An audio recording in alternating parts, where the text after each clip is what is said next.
नमस्ते जी। धनत्रयोदशी को धनतेरस भी कहा जाता है। इस दिन महर्षि धन्वंतरी की जयंती है। महर्षि धन्वंतरी लगभग 7000 ईसा पूर्व हुए थे। वे काशी के राजा महाराज धन्य के पुत्र थे।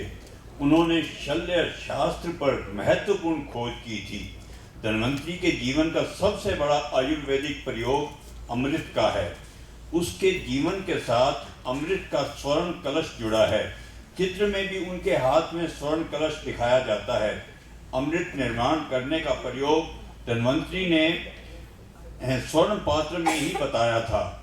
उन्होंने जरा अर्थात शरीर की जर्जर अवस्था से और रोगों द्वारा मृत्यु से बचने के लिए सोम नामक अमृत का आविष्कार किया था। धन्वंतरी जी मनुष्य शरीर को सबसे बड़ा धन मानते थे और उसकी रक्षा के लिए उन्होंने बहुत से प्रयोग किए।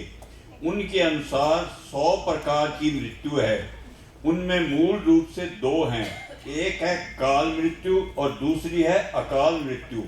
अकाल मृत्यु में जो लोग किसी भी प्रकार के रोगों से प्राण गंवाते हैं, अंग गंवाते हैं या रोग से होने वाली पीड़ा और दुख को भोगते हैं, उन सब के निदान के लिए जिस शास्त्र द्वारा प्रयास किया जाता है उसे आयुर्वेद कहते हैं।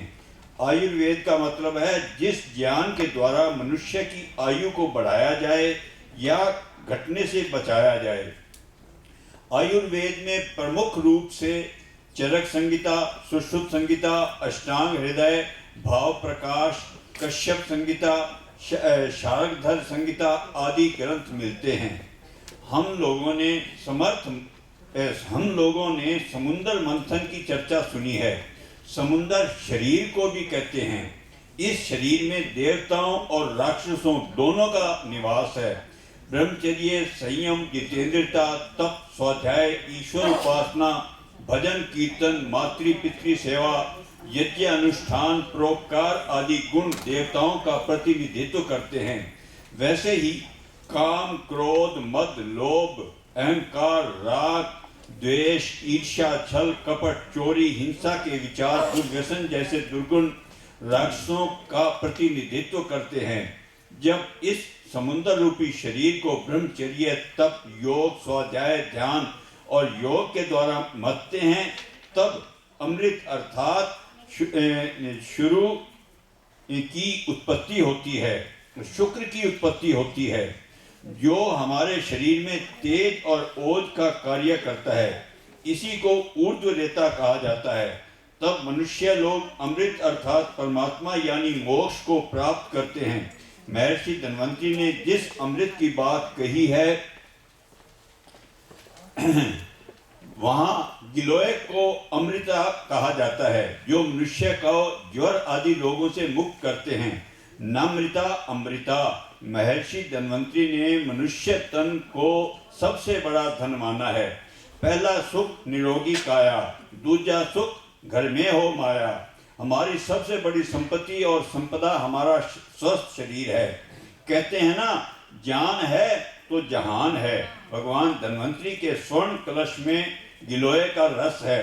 अर्थात आयुर्वेद में 6 औषधियों को मूल रूप से अमृत माना गया है, जो संसार के समस्त रोगों को उत्पन्न होने से पहले ही रोकने में बहुत लाभदायक हैं, जिन्हें सतर्कता के आधार पर ऋतु अनुसार लेना चाहिए। वो हैं गिलोय, नीम, तुलसी, आंवला, त्रिफला, चिरायता।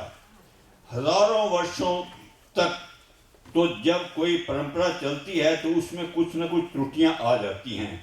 धनतेरस के दिन स्वर्ण चांदी आदि खरीदने से धन बढ़ता है या धन की प्राप्ति होती है, ऐसा कहीं शास्त्रों में वर्णन नहीं मिलता। किंतु यदि आप शरीर रूपी धन को स्वस्थ रखते हो, आपके स्वस्थ होने पर और फिर परिश्रम पुरुषार्थ करने पर जरूर धन की वर्षा होती है। क्योंकि धनतेरस जैसा पर्व अब हमारे भारत के अर्थनीति से जुड़ा हुआ बहुत बड़ा पर्व बन गया है। लाखों करोड़ों रुपयों की खरीदारी होती है, जो कि अर्थव्यवस्था के लिए उपोध्याय है। तो हम दीपावली पर्व के हिसाब से भी स्वर्ण आदि की खरीदारी करने से कोई हानि नहीं है, किंतु उधारी लेकर के स्वर्ण चांदी आदि खरीदी करें, यह कोई ज़रूरी और आवश्यक भी नहीं है। हमारे यहाँ शास्त्रों में कहा गया है, धर्म, अर्थ, काम और मोक्ष, पुरुषार्थ, चतुष्टय की सिद्धि के लिए मूल रूप से आरोग्य अर्थात स्वास्थ्य का होना बहुत आवश्यक है। आप सभी को धनत्रयोदशी, धनतेरस, दिवाली की बहुत बहुत शुभकामनाएं। ईश्वर सदैव आपको आरोग्य दान रखे, स्वस्थ रखे और धन समृद्धि में भी आपकी उन्नति होती रहे।